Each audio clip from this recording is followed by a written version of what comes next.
Якутия принимает эстафету новогоднего огня от Амурской области.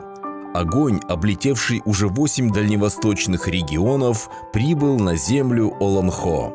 Властелин холода Чисхан и хозяйка Северного моря Муус-Кудулу встретили зимнее пламя, которое влилось в волшебный посох, чтобы передать всем жителям России настоящее зимнее настроение и дух прекрасной якутской зимы.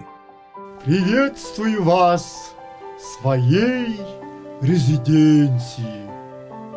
В Якутии сейчас очень холодно. Но несмотря на это, жители и гости нашего региона дарят вам жар своих сердец и самые теплые пожелания. Сanga Джолунан, Сanga Джолунан. Особые слова мы приберегли для самых маленьких россиян.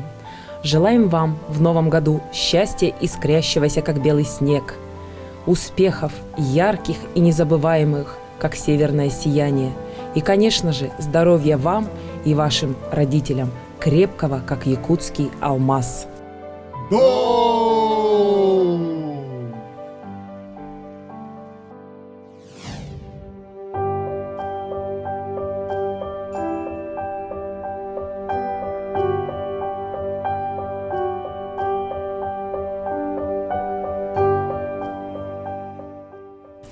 Сидя на троне, я вложил все пожелания в новогодний огонь.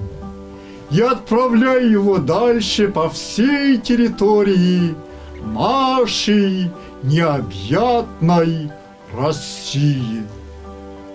Сanga Джолунан, Сanga Джолунан. Новогодний огонь из Якутии направляется в Забайкальский край. Якутяне желают всем жителям России успехов и процветания. Приезжайте к нам в Якутию. Резиденция Чисхана ждет вас в любое время года.